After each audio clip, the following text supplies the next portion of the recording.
ਆਪਾਂ ਆਪਣਾ ਕੰਮ ਜੀਕੇ ਦਾ ਸਟਾਰਟ ਕਰਦੇ ਹਾਂ। ਨਾਲ ਮੈਂ ਜੀਕੇ ਸਟਾਰਟ ਕਰ ਰਿਹਾ। ਤੁਸੀਂ ਜੀਕੇ ਦੇ ਵਿੱਚੋਂ ਮੇਨ ਆਪਾਂ ਜੀਕੇ ਪੜ੍ਹਨੀ ਆ ਹਿਸਟਰੀ, ਪੋਲਿਟੀ। ਸਭ ਤੋਂ ਜ਼ਿਆਦਾ ਜਿਹੜੀ ਪੰਜਾਬ ਪੁਲਿਸ ਵਾਸਤੇ ਇੰਪੋਰਟੈਂਟ ਗੱਲ ਉਹ ਪੋਲਿਟੀ ਆ। ਅਸੀਂ ਪੋਲਿਟੀ ਨੂੰ ਬਹੁਤ ਚੰਗੀ ਤਰ੍ਹਾਂ ਡੀਪ 'ਚ ਪੜ੍ਹਨਾ ਤਾਂ ਕਿ ਪੋਲੀਟੀਕਲ ਸਾਇੰਸ 'ਚ ਕੋਈ ਮਰਜ਼ੀ ਕੁਐਸਚਨ ਆਉਂਦਾ ਉਹ ਆਪਣਾ ਛੁੱਟੇ। ਪੰਜਾਬ ਪੁਲਿਸ ਵਿੱਚ ਸਭ ਤੋਂ ਜ਼ਿਆਦਾ ਜਿਹੜੇ ਚਾਂਸਿਸ ਨੇ ਜਾਂ ਪੇਪਰ ਦਾ ਪੈਟਰਨ ਬਣਨ ਵਿੱਚ ਕੀ ਆਉਂਦੀ ਹੈ, ਪੋਲਿਟੀ। ਤੀਜੇ ਨੰਬਰ 'ਤੇ ਇਕਨੋਮਿਕਸ, ਜੋਗਰਾਫੀ ਪੰਜਾਬ ਦੀ ਅਤੇ ਭਾਰਤ ਦੀ, ਸਾਇੰਸ ਅਤੇ ਛੇਵਾਂ ਕੀ ਹੈ, ਕਰੰਟ। ਆਹ 6 ਗੱਲਾਂ 'ਤੇ ਫੋਕਸ ਕਰਨਾ ਆਪਾਂ ਆਪਣੀ ਜੀਕੇ ਦੇ ਵਿੱਚ ਆਪਾਂ ਨੂੰ ਸਾਰਿਆਂ ਬਾਰੇ ਨੌਲੇਜ ਹੋਣੀ ਚਾਹੀਦੀ। ਸਾਨੂੰ ਪੋਲਿਟੀ ਪਤਾ ਹੋਵੇ, ਜੋਗਰਾਫੀ ਪਤਾ ਹੋਵੇ, ਹਿਸਟਰੀ ਪਤਾ ਹੋਵੇ, ਸਾਇੰਸ ਹੋਵੇ। ਬਸ ਜਿੰਨੀ ਕੁ ਨੌਲੇਜ ਮੈਂ ਦੇਵਾਂਗਾ ਤੁਹਾਨੂੰ ਇੰਨੀ ਕੁ ਪਤਾ ਹੋਵੇ।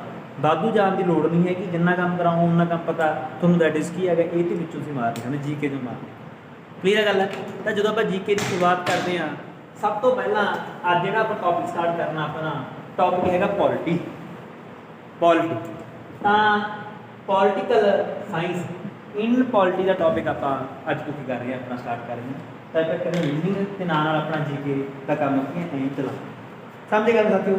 ਜਦੋਂ ਆਪਾਂ ਗੱਲ ਕਰਦੇ ਹਾਂ ਪੋਲਿਟੀ ਦੀ, ਤਾਂ ਪੋਲਿਟੀ ਦੇ ਵਿੱਚ ਸਭ ਤੋਂ ਜ਼ਿਆਦਾ ਜਿਹੜਾ ਇੰਪੋਰਟੈਂਟ ਟੌਪਿਕ ਆਉਂਦਾ ਸਾਡਾ ਸੰਵਿਧਾਨ, ਕੌਨਸਟੀਟਿਊਸ਼ਨ। ਕਿ ਸਾਡੇ ਭਾਰਤ ਦਾ ਸੰਵਿਧਾਨ ਕਿਵੇਂ ਬਣਿਆ, ਭਾਰਤ ਦਾ ਸੰਵਿਧਾਨ ਕਿਸ ਤਰੀਕੇ ਨਾਲ ਕੀ ਆ ਹੋਂਦ ਵਿੱਚ ਆ। ਸਾਥੀ ਜਦੋਂ ਭਾਰਤ ਦੇ ਸੰਵਿਧਾਨ ਦੀ ਗੱਲ ਕਰਦੇ ਹਾਂ ਤਾਂ ਸਾਨੂੰ ਪਤਾ ਲੱਗਦਾ ਕਿ ਸਟਾਰਟਿੰਗ ਦੇ ਵਿਚਕਾਰ ਭਾਰਤ ਦਾ ਕੋਈ ਸੰਵਿਧਾਨ ਨਹੀਂ ਸੀ ਹੁੰਦਾ। ਪਹਿਲਾਂ ਕੋਈ ਸੰਵਿਧਾਨ ਨਹੀਂ ਹੈਗਾ। ਅਸੀਂ ਦੇਖਦੇ ਹਾਂ ਕਿ ਰਾਜੇ ਮਹਾਰਾਜੇ ਸਾਡੇ 'ਤੇ ਕੀ ਕਰ ਰਹੇ ਨੇ, ਰਾਜ ਕਰ।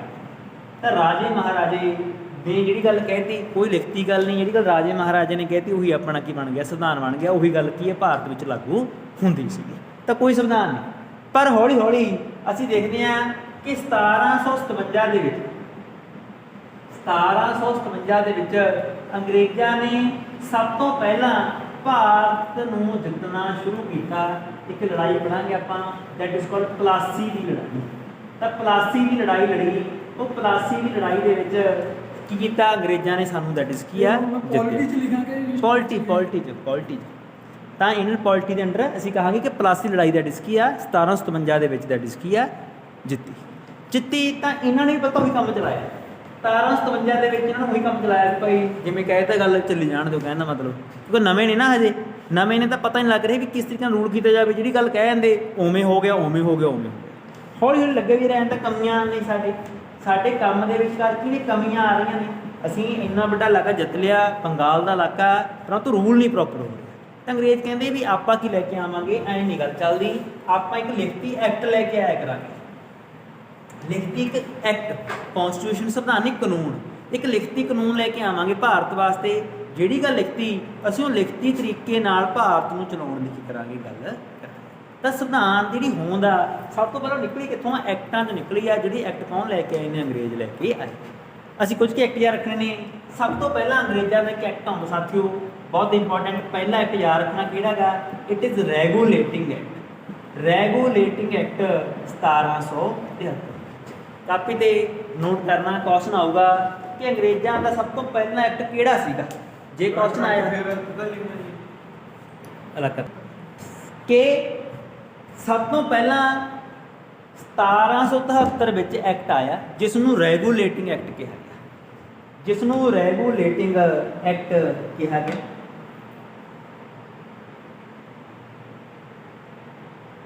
ਗੁੱਡ ਸਾਥੀਓ। ਅਸੀਂ ਦੇਖਦੇ ਹਾਂ ਕਿ ਜਦੋਂ ਅੰਗਰੇਜ਼ਾਂ ਨੇ ਸਾਨੂੰ ਜਿੱਤਿਆ ਸੀ ਤਾਂ 3 ਭਾਗ ਬਣਾਏ ਸੀ। ਭਾਰਤ ਦੇ 3 ਇਲਾਕਿਆਂ 'ਤੇ ਕਬਜ਼ਾ ਕੀਤਾ ਸੀ। ਇੱਕ ਤੇ ਬੰਗਾਲ, ਇੱਕ ਨੂੰ ਕਿਹਾ ਗਿਆ ਬੰਗਾਲ, ਇੱਕ ਨੂੰ ਕਿਹਾ ਗਿਆ ਬੰਬੇ, ਇੱਕ ਨੂੰ ਕਿਹਾ ਗਿਆ ਮਦਰਾਸ।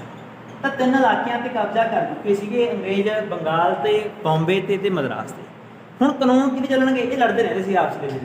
ਬੰਗਾਲ ਵਾਲਾ ਕਹਿੰਦਾ ਵੀ ਮੈਂ ਬਹੁਤ ਵੱਡਾ, ਮੇਰੇ ਨਹੀਂ ਕਲਕੱਤਾ ਸੀ। ਹਾਂ, ਉਹਨੂੰ ਬੰਗਾਲ ਕਹਿੰਦੇ ਨੇ, ਕਲਕੱਤਾ ਨਹੀਂ ਕਹਿੰਦੇ। ਬੰਗਾਲ ਪਹਿਲਾਂ ਬੰਗਾਲ ਬੋਲਿਆ ਗਿਆ ਇਹਨਾਂ ਨੂੰ, ਸਮਝੀ ਗੱਲ। ਕਲਕੱਤਾ ਬਾਅਦ 'ਚ ਕਹਿਣ ਲੱਗਿਆ, ਦੱਸ ਦਿਨ।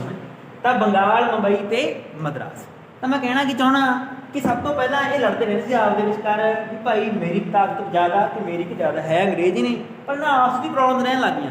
ਉਹ ਕਹਿੰਦੇ ਸਾਡਾ ਕਾਨੂੰਨ ਚੱਲੂ, ਆ ਸਾਡਾ ਚੱਲੂ, ਆ ਸਾਡਾ ਚੱਲੂ। ਤਾਂ ਕਹਿੰਦੇ ਲੜਾਈਆਂ ਕਰਕੇ ਅੰਗਰੇਜ਼ ਕੀ ਲੈ ਕੇ ਆਏ, ਰੈਗੂਲੇਟਿੰਗ ਐਕਟ ਲੈ ਕੇ ਆਏ। ਅੰਗਰੇਜ਼ਾਂ ਨੇ ਕਿਹਾ ਕਿ ਜਿੰਨੇ ਵੀ ਇਲਾਕੇ ਜਿੱਤ ਲਏ ਆਪਾਂ 1777 ਤੋਂ ਪਹਿਲਾਂ, ਉਹਦੇ ਉੱਪਰ ਕਿਹਦਾ ਰਾਜ ਚੱਲੂਗਾ? ਬੰਗਾਲ ਦੇ ਗਵਰਨਰ ਦਾ ਰਾਜ। ਬੰਗਾਲ ਦਾ ਜਿਹੜਾ ਮੁਖੀ ਹੋਊਗਾ ਉਹਦਾ ਰਾਜ ਕਿਤੇ ਹੋਊਗਾ, ਬਾਕੀਆਂ ਦੇ ਵੀ ਉਹਦਾ ਚੱਲੂਗਾ।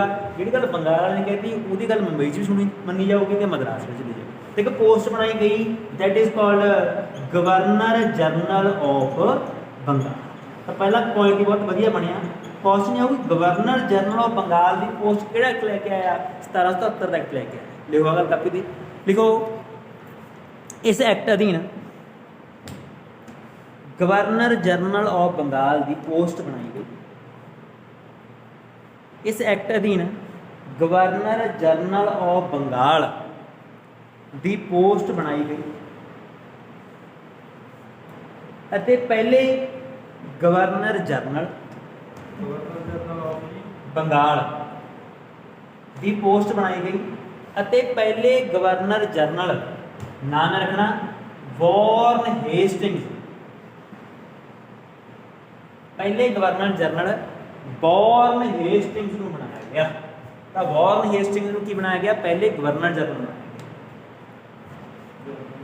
ਅਤੇ ਵਾਰਨ ਹੇਸਟਿੰਗਸ ਨੂੰ ਪਹਿਲੇ ਗਵਰਨਰ ਜਨਰਲ ਬਣਾਇਆ ਗਿਆ। ਵਾਰਨ ਹੇਸਟਿੰਗਸ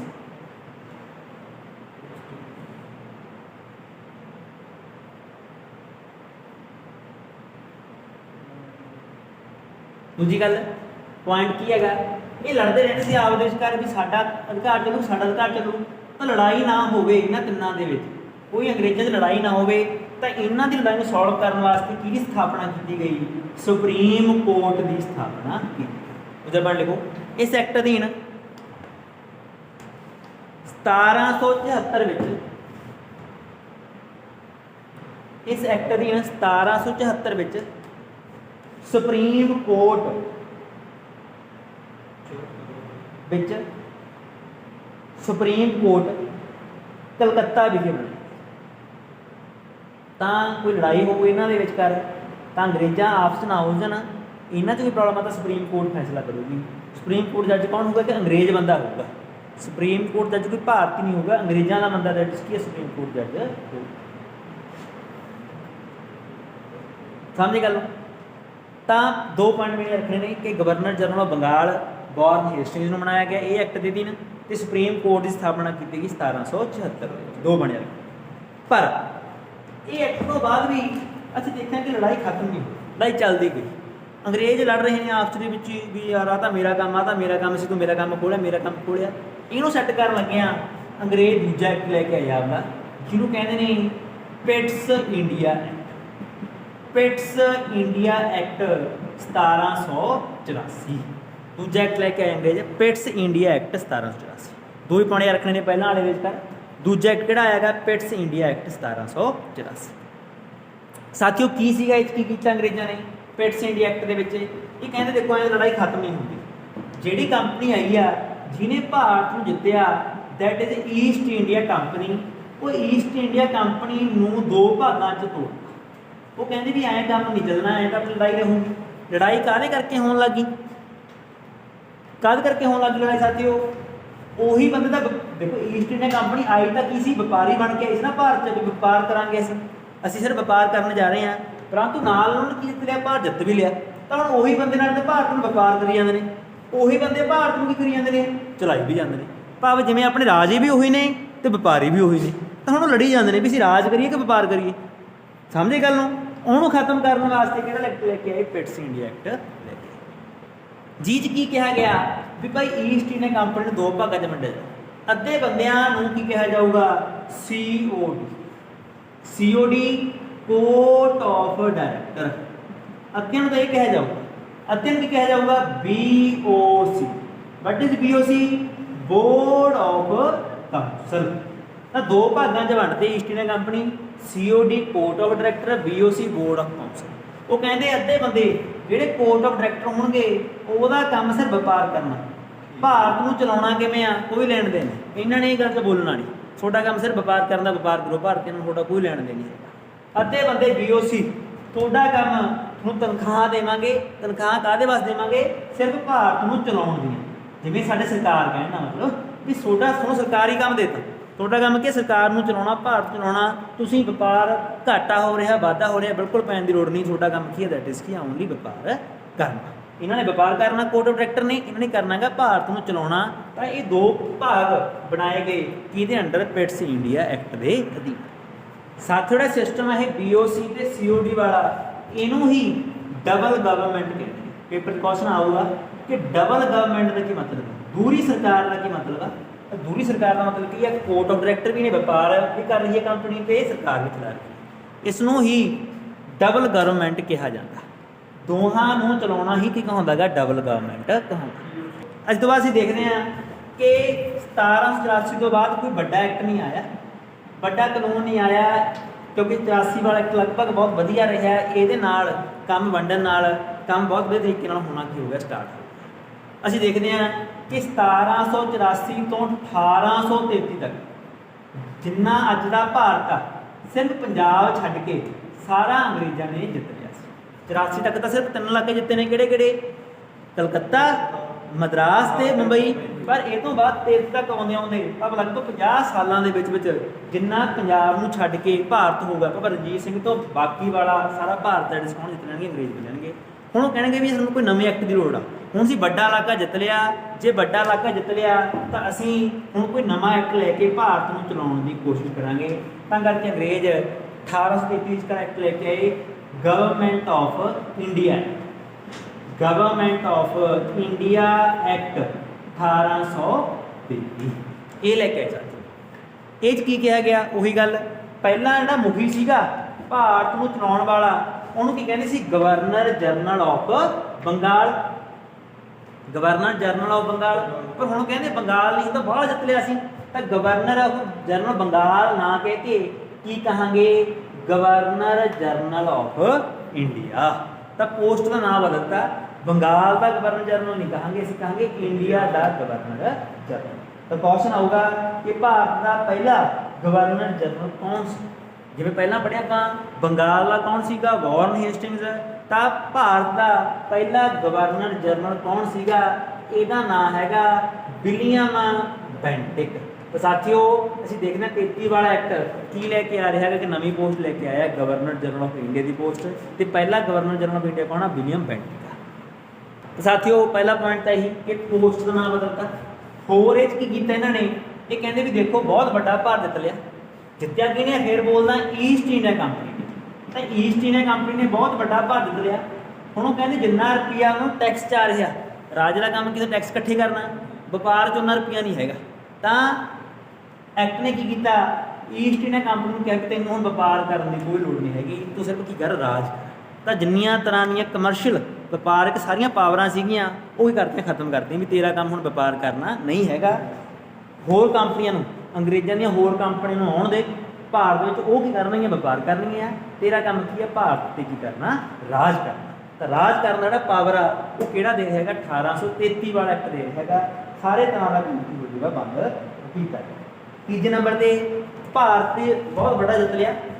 ਭਾਰਤ ਜਿੱਤ ਬਹੁਤ ਵੱਡਾ ਲਿਆ, ਬੰਦੇ ਉਹਨੇ ਹੈ ਨਹੀਂ, ਅਫਸਰ ਉਹਨੇ ਹੈ ਨਹੀਂ। ਤਾਂ ਉਸ ਟਾਈਮ 'ਤੇ ਸਿਵਲ ਸਰਵਿਸਿਜ਼ ਭਾਰਤੀਆਂ ਨੂੰ ਚਲਾਉਣ ਵਾਸਤੇ, ਭਾਰਤ ਚਲਾਉਣ ਵਾਸਤੇ ਬੰਦੇ ਚਾਹੀਦੇ ਨੇ। ਤਾਂ ਸਿਵਲ ਸਰਵਿਸਿਜ਼ ਪ੍ਰੀਖਿਆਵਾਂ ਦੀ ਕੀ ਕੀਤੀ ਗਈ? ਸਟਾਰਟਿੰਗ ਕੀਤੀ ਗਈ।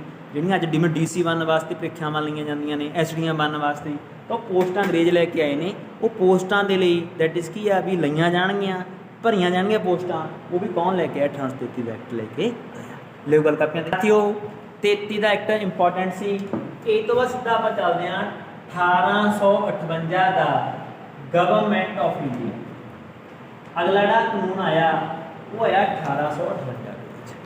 ਸਾਥੀਓ ਅਸੀਂ ਦੇਖਦੇ ਹਾਂ ਕਿ 1857 ਦੇ ਵਿੱਚ ਇੱਕ ਵਿਦਰੋਹ ਹੋ ਗਿਆ ਸੀਗਾ, ਜਿਹਨੂੰ ਅਸੀਂ ਕਹਿੰਦੇ ਆ ਆਜ਼ਾਦੀ ਦੀ ਪਹਿਲੀ ਲੜਾਈ। ਭਾਰਤ ਦੀ ਆਜ਼ਾਦੀ ਦੀ ਪਹਿਲੀ ਲੜਾਈ ਕਦੋਂ ਹੋਈ ਹੈ ਸਾਥੀਓ? 1857 ਦੇ ਵਿੱਚ ਹੋਈ ਹੈ, ਜਿਹਦੇ ਵਿੱਚ ਈਸਟ ਇੰਡੀਆ ਕੰਪਨੀ ਨੂੰ ਭਾਰਤੀਆਂ ਨੇ ਹਰਾਤਾ ਸੀਗਾ। ਸਾਥੀਓ ਅਸੀਂ ਦੇਖਦੇ ਹਾਂ ਕਿ ਭਾਰਤ, ਥੋੜ੍ਹਾ ਬੈਕਗਰਾਊਂਡ ਵੱਲ ਚੱਲਦੇ ਹਾਂ। 57 'ਚ ਲੜਾਈ ਹੋਈ, ਭਾਰਤੀਆਂ ਨੇ ਈਸਟ ਇੰਡੀਆ ਕੰਪਨੀ ਨੂੰ ਹਰਾਤਾ। ਜਦੋਂ ਕੰਪਨੀ ਹਾਰ ਗਈ ਤਾਂ ਰਾਣੀ ਜਿਹੜੀ ਰਾਜ ਕਰ ਰਹੀ ਹੈ ਅੰਗਰੇਜ਼ਾਂ ਦੀ, ਉਹਨੂੰ ਲੱਗਾ ਵੀ ਆਹ ਕੀ ਹੋ ਗਿਆ, ਅਸੀਂ ਤਾਂ ਹਾਰ ਗਏ। ਹਾਰ ਗਏ ਤਾਂ ਉਹ ਵੱਡੇ ਬੰਦੇ ਭੇਜਦੀ ਆ, ਆਪਦੇ ਤਕੜੇ ਸੈਨਾਪਤੀ ਭੇਜਦੀ ਆ, ਉਹ ਦੁਬਾਰਾ ਭਾਰਤ 'ਤੇ ਕੀ ਕਰਨਗੇ, ਹਮਲਾ ਕਰਨਗੇ। ਹਮਲਾ ਕਰਕੇ ਭਾਰਤ ਨੂੰ ਦੁਬਾਰਾ ਕੀ ਕਰ ਲੈਣਗੇ, ਜਿੱਤ ਲੈਣਗੇ। ਦੁਬਾਰਾ ਜਿੱਤ ਲਿਆ ਭਾਰਤ, ਜਿੱਤ ਲਿਆ ਤਾਂ ਹੁਣ ਭਾਰਤ ਨੂੰ ਚਲਾਉਣ ਵਾਸਤੇ ਰਾਣੀ ਇੱਕ ਨਵਾਂ ਐਕਟ ਲੈ ਕੇ ਆਓ, ਕਿਹੜੀ, government of India act 1858।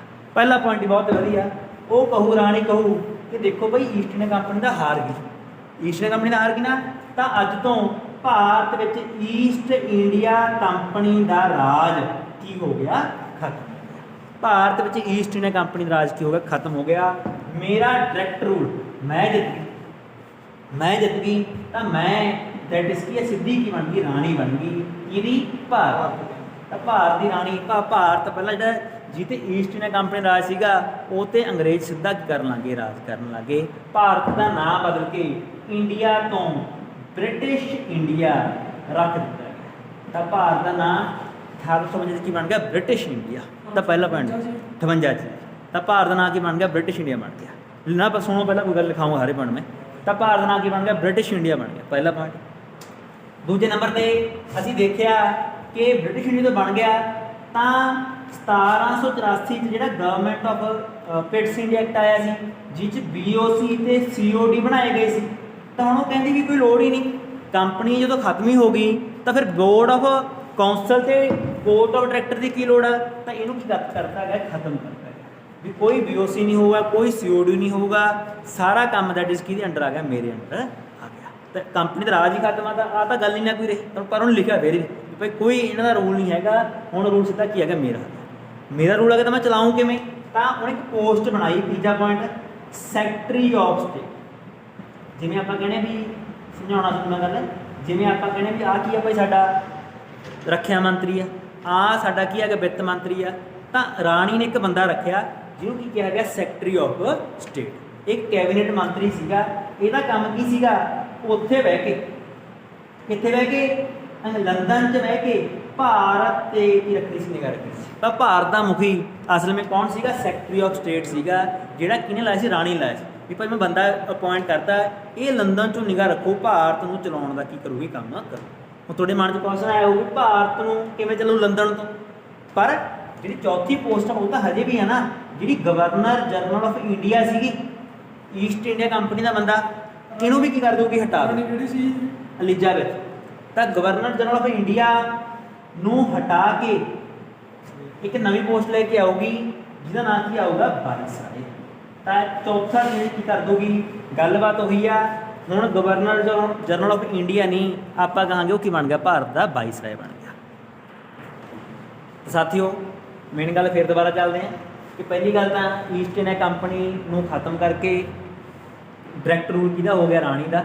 British India Bharat ਨੂੰ ਕਿਹਾ ਜਾਣ ਲੱਗਿਆ। ਦੂਜੇ ਨੰਬਰ 'ਤੇ secretary of state the post ਆਈ ਜੋ ਲੰਦਨ 'ਚ ਬਹਿ ਕੇ ਭਾਰਤ ਚਲਾਊਗਾ। ਤੀਜੇ ਨੰਬਰ 'ਤੇ ਗਵਰਨਰ ਜਨਰਲ ਆਫ ਇੰਡੀਆ ਦੀ ਥਾਂ 'ਤੇ ਕੀ ਪੋਸਟ ਦਾ ਨਾਮ ਬਣ ਗਿਆ, ਵਾਇਸਰਾਏ। ਜੇ ਕੁਐਸਚਨ ਆਇਆ ਕਿ ਭਾਰਤ ਦਾ ਪਹਿਲਾ ਵਾਇਸਰਾਏ ਕੌਣ ਸੀ, ਤਾਂ ਉੱਤਰ ਆਊਗਾ ਲਾਰਡ ਕੈਨਿੰਗ। ਕੈਨਿੰਗ ਭਾਰਤ ਦਾ ਪਹਿਲਾ ਵਾਇਸਰਾਏ ਸੀ। ਲਾਸਟ 'ਤੇ ਅਸੀਂ ਦੇਖਾਂਗੇ ਚੌਥਾ ਪੁਆਇੰਟ, ਕਿਹੜਾ ਈਸਟ ਇੰਡੀਆ ਕੰਪਨੀ ਦੁਆਰਾ ਬੋਰਡ ਆਫ ਕੌਂਸਲ ਤੇ court of director the post ਬਣਾਈ ਗਈ ਸੀਗੀ, ਉਹ ਪੋਸਟ ਨੂੰ ਵੀ ਭਾਰਤ ਵਿੱਚੋਂ ਖਤਮ ਕਰ ਦਿੱਤਾ ਗਿਆ। ਅੱਗੇ ਚੱਲ ਸਾਥੀਓ ਅਗਲੇ ਐਕਟ ਵੱਲ। 1852 ਤੋਂ ਬਾਅਦ ਛੋਟੇ ਐਕਟ ਆਏ, ਪਰ ਛੋਟੇ ਐਕਟਾਂ 'ਚ ਆਪਾਂ ਨੂੰ ਪੈਣ ਦੀ ਕੋਈ ਲੋੜ ਨਹੀਂ, ਆਪਾਂ ਵੱਡੇ ਐਕਟਾਂ ਨੂੰ ਹੀ ਪੜ੍ਹਨਾ। ਛੋਟੇ ਐਕਟ ਤਾਂ ਆਏ ਸੀਗੇ, ਜਿਵੇਂ ਕਿ 1861 ਦਾ ਐਕਟ ਆਇਆ ਸੀ, ਪਰ ਕੋਈ ਜ਼ਿਆਦਾ ਇੰਪੋਰਟੈਂਟ ਨਹੀਂ। 1892 ਦਾ ਐਕਟ ਆਇਆ ਸੀ, ਪਰ ਕੋਈ ਜ਼ਿਆਦਾ ਇੰਪੋਰਟੈਂਟ ਨਹੀਂ। ਜਿਹੜਾ ਅਗਲਾ ਮੇਨ ਐਕਟ ਆਇਆ ਅਸੀਂ ਪੜ੍ਹਨਾ 1909 ਦਾ ਐਕਟ, ਜਿਹਨੂੰ ਕਿਹਾ ਗਿਆ ਇੰਡੀਅਨ ਕਾਉਂਸਲ ਐਕਟ 1909। ਇਹ ਤੋਂ ਬਾਅਦ ਆਹ ਐਕਟ ਆਇਆ ਤਾਂ ਵੱਡਾ ਐਕਟ, ਜਿਹਦੇ 'ਚੋਂ ਕੁਐਸਚਨ ਆਉਂਦੇ ਨੇ, that is called Indian council act 1909। ਸਾਥੀਓ ਇਹ ਐਕਟ ਨੂੰ ਮੋਰਲੇ ਮਿੰਟੋ, ਬਹੁਤ ਇੰਪੋਰਟੈਂਟ ਗੱਲ ਆ, ਇਹ ਐਕਟ ਨੂੰ ਮੋਰਲੇ ਮਿੰਟੋ ਐਕਟ ਵੀ ਕਿਹਾ ਜਾਂਦਾ, ਕਿਉਂਕਿ ਜਦੋਂ ਇਹ ਐਕਟ ਆਇਆ ਉਸ ਟਾਈਮ 'ਤੇ ਸਾਡਾ ਸੈਕਟਰੀ ਕੌਣ ਸੀਗਾ, ਮੋਰਲੇ, ਸਾਡਾ ਵਾਇਸਰਾਏ ਕੌਣ ਸੀਗਾ, ਮਿੰਟੋ। ਤਾਂ ਉਹਦੇ ਨਾਂ 'ਤੇ ਇਹਨੂੰ ਮੋਰਲੇ ਮਿੰਟੋ ਐਕਟ ਵੀ ਕਹਿੰਦੇ। ਤਾਂ ਸੈਕਟਰੀ ਕੌਣ ਆ, ਮੋਰਲੇ, ਤੇ ਵਾਇਸਰਾਏ ਕੌਣ ਆ, ਮਿੰਟੋ, ਤਾਂ ਕਰਕੇ ਇਹਨੂੰ ਮੋਰਲੇ ਮਿੰਟੋ ਦੈਟ ਇਜ਼ ਕੀ ਆ ਐਕਟ ਵੀ ਕਿਹਾ ਜਾਂਦਾ। ਸਾਥੀਓ ਇਹ ਐਕਟ ਨੂੰ ਲੋਕ ਯਾਦ ਕਰਦੇ ਨੇ, ਇਹਦਾ ਇੱਕੋ ਇੱਕ ਪੁਆਇੰਟ ਆ, ਕਿਉਂਕਿ ਦੇਖੋ ਅਸੀਂ ਦੇਖਦੇ ਹਾਂ ਕਿ 1909 ਤੋਂ ਪਹਿਲਾਂ ਭਾਰਤ ਵਿੱਚ ਛੋਟੇ ਪੱਧਰ 'ਤੇ ਵੋਟਾਂ ਪੈਣੀਆਂ ਸਟਾਰਟ ਹੋ ਗਈਆਂ ਸੀ। ਜਿਵੇਂ ਛੋਟੇ ਪੱਧਰ 'ਤੇ ਮਿਊਨਿਸਪਲ ਕਮੇਟੀਆਂ, ਕੌਂਸਲਾਂ ਇਹਦੇ ਵਿੱਚ ਦੈਟ ਇਜ਼ ਕੀ ਆ ਵੋਟਾਂ ਪੈਣੀਆਂ ਸਟਾਰਟ ਹੋ ਜਾਂਦੀਆਂ ਨੇ।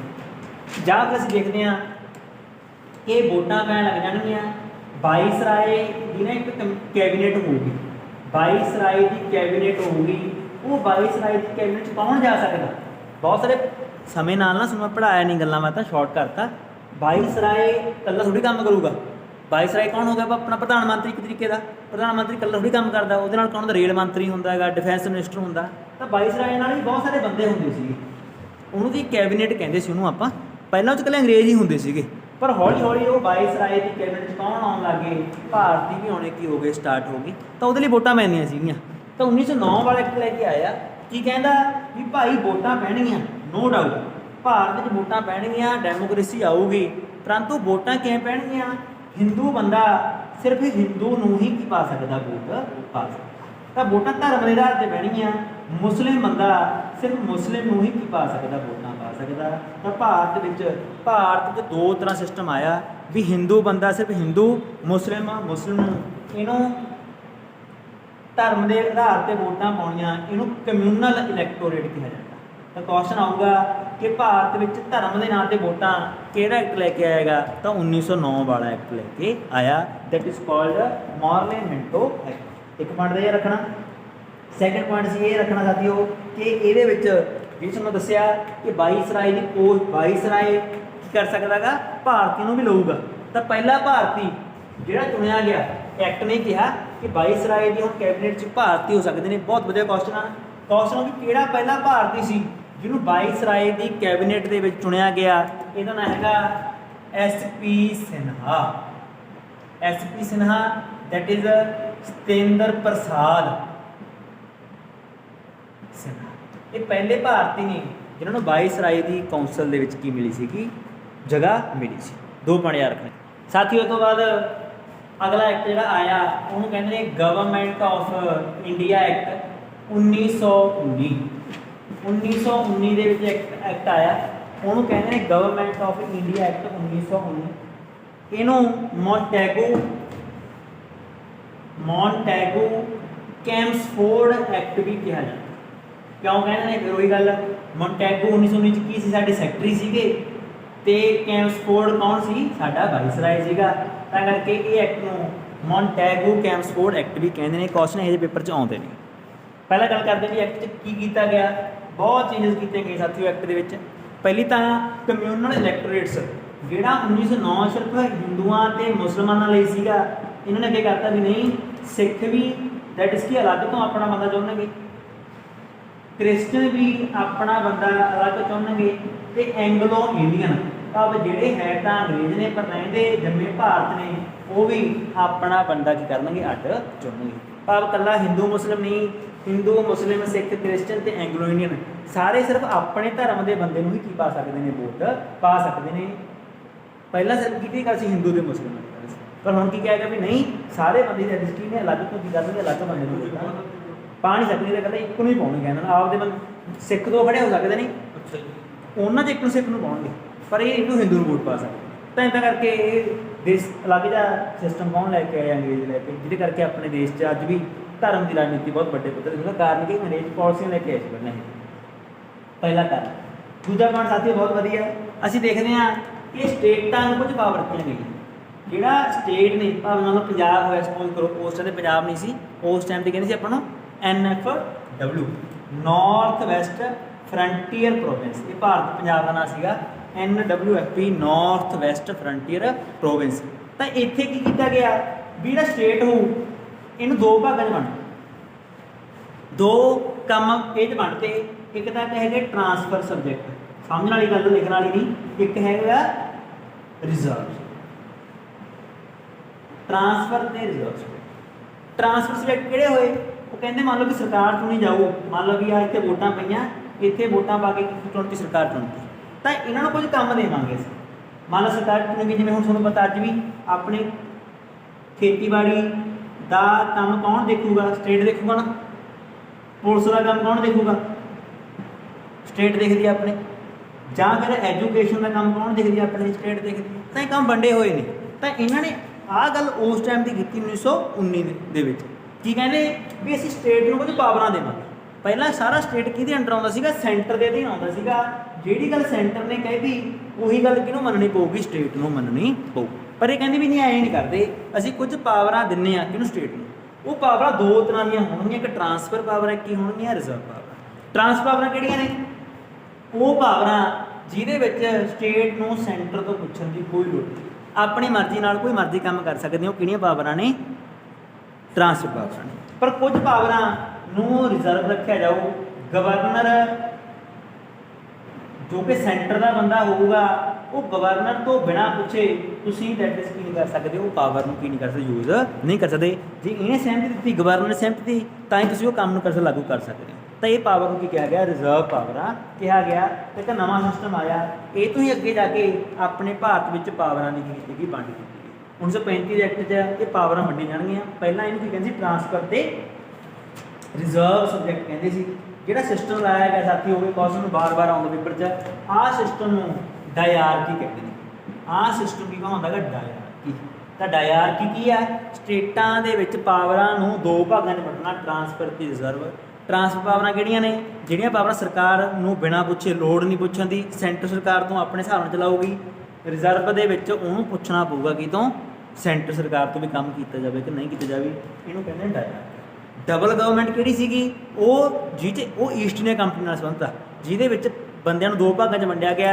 ਇੱਕ ਨੂੰ ਕਿਹਾ ਗਿਆ ਬੋਰਡ ਆਫ ਕਾਉਂਸਲ, ਦੂਜੇ ਨੂੰ ਕੀ ਕਿਹਾ ਗਿਆ, ਕੋਰਟ ਆਫ ਡਾਇਰੈਕਟਰ ਕਹਿੰਦੇ ਨੇ।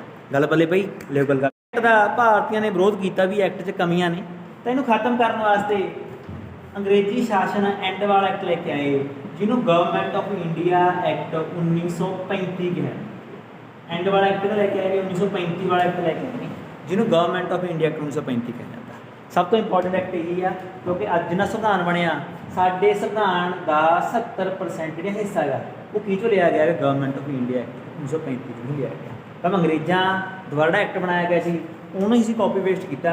ਜਿਹੜੀਆਂ ਗੱਲਾਂ ਮਾੜੀਆਂ ਸੀ ਅਸੀਂ ਉਹ ਮਿਹਨਤ ਕੀਤੀਆਂ ਨੇ, ਬਾਕੀ ਸਾਰਾ ਕੁਝ ਉਹੀ ਗੱਦੇ ਕੇ ਭਾਰਤ ਦੇ ਵਿੱਚ ਚਲਾਇਆ। ਉਹਦਾ ਹੋਰ ਗੱਲਾਂ ਨੇ, ਉਹ ਐਕਟ ਇਹਦੇ ਨਾਲ ਐਕਟ ਨਹੀਂ ਹੈਗੇ, ਸਮਝ ਗੱਲ। ਅੱਗੇ ਚੱਲਦੇ ਹਾਂ। ਤਾਂ ਗਵਰਨਮੈਂਟ ਆਫ ਇੰਡੀਆ ਐਕਟ 1935 ਆਇਆ। ਇਹ ਐਕਟ ਦਾ ਪਹਿਲਾ ਪੁਆਇੰਟ ਹੀ ਬਹੁਤ ਵਧੀਆ ਸਾਥੀਓ। ਇਹੀ ਐਕਟ ਕਹਿੰਦਾ ਕਿ ਅੱਜ ਤੋਂ ਬਾਅਦ ਪਾਵਰਾਂ ਦੀ ਵੰਡ ਕੀਤੀ ਜਾਊ, ਸ਼ਕਤੀਆਂ ਦੀ ਵੰਡ ਕੀਤੀ ਜਾਊਗੀ। ਕਿਵੇਂ, ਕੁਝ ਸ਼ਕਤੀਆਂ ਕੀ ਹੋਣਗੀਆਂ, ਸੈਂਟਰ ਦੀਆਂ ਹੋਣਗੀਆਂ, ਤੇ ਕੁਝ ਸ਼ਕਤੀਆਂ ਕਿਹਦੀਆਂ ਹੋਣਗੀਆਂ, ਸਟੇਟ ਦੀਆਂ ਹੋਣਗੀਆਂ। ਤੇ ਸੈਂਟਰ ਸਟੇਟ ਦੇ ਕੰਮਾਂ ਦੇ ਵਿੱਚ ਦਖਲਅੰਦਾਜ਼ੀ ਨਹੀਂ ਕਰੂਗਾ, ਸਟੇਟ ਸੈਂਟਰ ਦੇ ਕੰਮਾਂ ਦੇ ਵਿੱਚ ਦਖਲਅੰਦਾਜ਼ੀ ਨਹੀਂ ਕਰੂਗਾ। ਤਾਂ ਪਾਵਰਾਂ ਦੀ ਵੰਡ ਕੀਤੀ ਗਈ ਪ੍ਰੋਪਰਲੀ।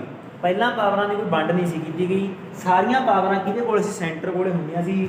ਸੈਂਟਰ ਨੇ ਜਿਵੇਂ ਕਿਹਾ ਉਵੇਂ ਗੱਲ ਮੰਨਣੀ ਪੈਂਦੀ ਸੀ ਕਿਹਨੂੰ, ਸਰਕਾਰ। ਪਰ ਇਹ 'ਚ ਕਿਹਾ ਗਿਆ ਕਿ ਨਹੀਂ, ਹੁਣ ਸੈਂਟਰ ਦੀਆਂ ਪਾਵਰਾਂ ਵੱਖਰੀਆਂ ਹੋਣਗੀਆਂ, ਸਟੇਟ ਦੀਆਂ ਪਾਵਰਾਂ ਵੱਖਰੀਆਂ ਹੋਣਗੀਆਂ। ਸਟੇਟ ਸੈਂਟਰ ਦੇ ਕੰਮਾਂ 'ਚ ਦਖਲਅੰਦਾਜ਼ੀ ਨਹੀਂ ਕਰੂਗਾ ਤੇ ਸੈਂਟਰ ਸਟੇਟ ਦੇ ਕੰਮਾਂ 'ਚ ਦਖਲਅੰਦਾਜ਼ੀ ਨਹੀਂ ਕਰੂਗਾ। ਅਸੀਂ ਦੇਖਦੇ ਹਾਂ ਕਿ 59 ਪਾਵਰਾਂ ਦਿੱਤੀਆਂ ਗਈਆਂ ਸੈਂਟਰ, 59 ਪਾਵਰਾਂ ਦਿੱਤੀਆਂ ਗਈਆਂ ਸੈਂਟਰ ਨੂੰ, ਤੇ ਲਗਭਗ 54 ਪਾਵਰਾਂ ਦਿੱਤੀਆਂ ਗਈਆਂ ਇਹਨੂੰ, ਸਟੇਟ। ਤਾਂ 59 ਤੇ 54 ਲਗਭਗ ਬਰਾਬਰ ਰੱਖਣ ਦੀ ਕੋਸ਼ਿਸ਼ ਕੀਤੀ ਗਈ। 59 ਪਾਵਰਾਂ ਸੈਂਟਰ ਨੂੰ ਤੇ 54 ਪਾਵਰਾਂ ਸਟੇਟ। ਹੁਣ ਜਦੋਂ ਇਹ ਸਿਸਟਮ ਆਇਆ ਤਾਂ ਡਾਇਆਰਕੀ ਤਾਂ ਲੋੜ ਨਹੀਂ ਰਹੀ। ਡਾਇਆਰਕੀ ਕੀ ਕਰਤੀ ਕਿ ਖਤਮ ਕਰਤੀ ਗਈ, ਕਿਉਂਕਿ ਪਾਵਰਾਂ ਪੂਰੀਆਂ ਦੇ ਦਿੱਤੀਆਂ ਤੇ ਸਟੇਟ ਨੂੰ ਪੁੱਛਣ ਦੀ ਲੋੜ ਨਹੀਂ। ਤਾਂ ਦੂਜਾ ਪੁਆਇੰਟ ਕੀ ਹੋਊਗਾ, ਜਿਹੜਾ 1919 ਦੇ ਵਿੱਚ ਡਾਇਆਰਕੀ ਲਾਈ ਗਈ ਸੀਗੀ, ਉਹ ਡਾਇਆਰਕੀ ਨੂੰ 1935 'ਚ ਕੀ ਕਰਤਾ ਗਿਆ, ਖਤਮ ਕਰ ਦਿੱਤਾ। ਤੀਜੇ ਨੰਬਰ ਅਸੀਂ ਦੇਖਦੇ ਹਾਂ ਕਿ RBI, ਭਾਰਤ ਨੂੰ ਚਲਾਉਣ ਵਾਸਤੇ ਰੁਪਏ ਦੀ ਲੋੜ ਆ, ਉਹਦੇ ਲਈ ਇੱਕ ਸੰਸਥਾ RBI, reserve bank of India ਦੀ ਸਥਾਪਨਾ ਕੀਤੀ ਗਈ ਹੈ। ਕਿਹੜੇ ਐਕਟ 1935 ਵਾਲੇ ਐਕਟ। ਅਸੀਂ ਦੇਖਦੇ ਹਾਂ ਕਿ 1919 ਵਾਲਾ ਐਕਟ ਬਾਈ ਕੈਮਰਲਿਜ਼ਮ ਵੀ ਲੈ ਕੇ ਆਉਂਦਾ। ਬਟ ਇਸ ਬਾਈ ਕੈਮਰਲਿਜ਼ਮ ਕੀ ਹੈਗੀ, ਜਿਹਦੇ ਵਿੱਚ ਲੋਕ ਸਭਾ, ਤੁਹਾਨੂੰ ਪਤਾ ਹੋਣਾ ਵਿਧਾਨ ਸਭਾ ਵੀ ਹੁੰਦੀ ਆ, ਤੇ ਉੱਪਰਲੇ ਪਾਸੇ ਦੈਟ ਇਜ਼ ਕੀ ਹੁੰਦੀ ਹੈਗੀ, ਵਿਧਾਨ ਪ੍ਰੀਸ਼ਦ ਵੀ ਹੁੰਦੀ ਹੈ। ਹੁੰਦਾ ਕਿ ਨਹੀਂ ਆਪਣੇ ਕੋਲੇ, ਜਿਵੇਂ ਪੰਜਾਬ 'ਚ ਤਾਂ ਇਕੱਲੇ ਵਿਧਾਨ ਸਭਾ ਦੇ ਮੈਂਬਰ ਚੁਣੇ ਜਾਂਦੇ ਨੇ, ਪਰ ਲੋਕ ਸਭਾ 'ਚ ਕੀ ਹੋਣਗੇ, ਪਰ ਯੂਪੀ 'ਚ ਕੀ ਹੋਊਗਾ, ਨਾਲ ਵਿਧਾਨ ਪ੍ਰੀਸ਼ਦ 'ਚ ਵੀ ਕੀ ਚੁਣੇ ਜਾਂਦੇ, ਮੈਂਬਰ ਚੁਣੇ ਜਾਂਦੇ। ਸੁਣਿਆ ਤੁਸੀਂ ਇਹ ਗੱਲਾਂ ਬਾਤਾਂ। ਤਾਂ ਪਹਿਲਾਂ ਇਹ ਸੀ ਸਾਰਾ ਚੁਣਿਆ ਜਾਊਗਾ, ਪਰ ਇਹਨੇ ਕਿਹਾ ਵੀ ਨਹੀਂ, ਐਂ ਨਹੀਂ ਕਰਦੇ। ਸਾਡੇ 11 ਸੂਬੇ ਸੀਗੇ 1935 ਐਕਟ ਸਮੇਂ। 1935 ਐਕਟ ਅਧੀਨ ਭਾਰਤ ਕਿੰਨੇ ਭਾਗਾਂ 'ਚ ਵੰਡਿਆ ਹੋਇਆ, 11 ਭਾਗਾਂ 'ਚ। ਉਹ 'ਚ ਕਿਹਾ ਗਿਆ ਕਿ ਸਿਰਫ 6 ਦੇ ਵਿੱਚ ਹੀ ਕੀ ਹੋਊਗੀ, ਬਾਈ ਕੈਮਰਲਿਜ਼ਮ ਹੋਊਗੀ। ਬਾਕੀਆਂ ਦੇ ਵਿੱਚ ਜਿਹੜੀ ਦੋਹਰੀ ਪ੍ਰਣਾਲੀ ਹੈ ਬਾਈ ਕੈਮਰਲਿਜ਼ਮ, ਇਹਦੀ ਕੋਈ ਵੀ ਲੋੜ ਨਹੀਂ।